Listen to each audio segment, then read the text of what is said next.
This generation is the last free generation. People don't understand how the internet works. They don't understand telephone networks either.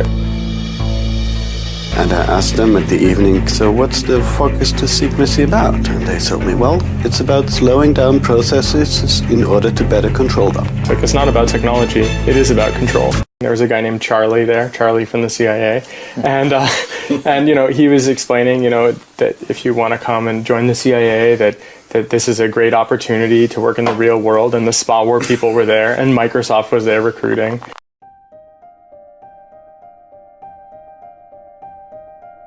If you look at the internet from a perspective of people in power, then the last 20 years have been frightening to this.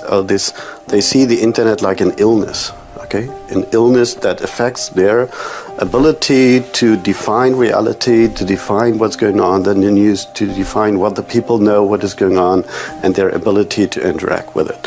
So if you look at, let's say, Saudi Arabia, a country like that, where by some historical accident religious leaders and people owning majority of the country are the same, so their interest of change is like in the zeros, like 0 to -5 maybe.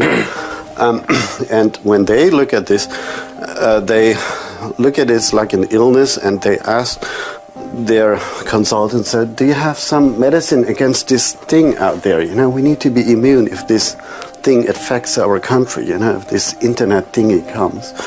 And so the answer is surveillance, is mass surveillance, is, okay, we need to control it totally. We need to filter, we need to know everything what they do. So they get, and that's what has happened the last 20 years. There was a massive investment in surveillance because people in power feared that it would affect their way of governance. I think it's pretty clear that censorship is a byproduct of surveillance, generally speaking, whether it's self-censorship or actually technical censorship. And I think the important way to convey this to regular people is to do it non-technically. You know, if we, for example, built roads the way that we built, you know, the internet in modern days with regard to telecommunications, every road would have to have surveillance cameras and microphones as basically that no one except the police could access, or someone who has pretended to be the police successfully.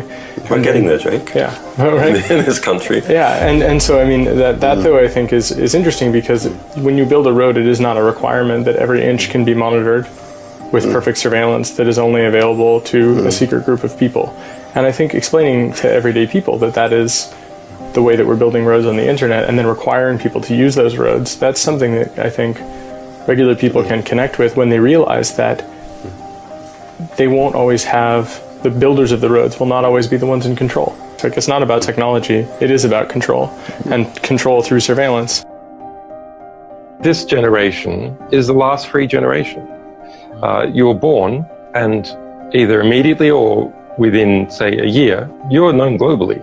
Your identity in one form or another, coming as a result of your idiotic parents plastering your name and photos over Facebook, or as a result of insurance applications or passport applications, transport on airlines, etc. You are known to all the world's major powers, all the world's major state powers, and all the world's major commercial powers. That's a very different situation for individuals to be in than they have previously been in. That a small child now, in some sense, has to negotiate its relationship with all the world's major powers. Of course, in practice, it can't do anything. Its parents are not managing that negotiation. But it puts us in I think, a very different position in the sense that very few, in fact, maybe only a few people in this audience, very technically capable people, are able to able to live apart, to choose to live apart, to choose to go their own way. They must be part of not only the state, but the major state-like corporations, so powerful they may as well be states, and not just their own state, but other states as well. That's a significant change, cultural change for humanity. Grats, you watched the whole video. Looks like this video is your cup of tea, then consider watching another video. Give a like to the video, comment your thoughts down and share to spread the word. Please subscribe to the channel to support and watch more videos. Keep inspiring.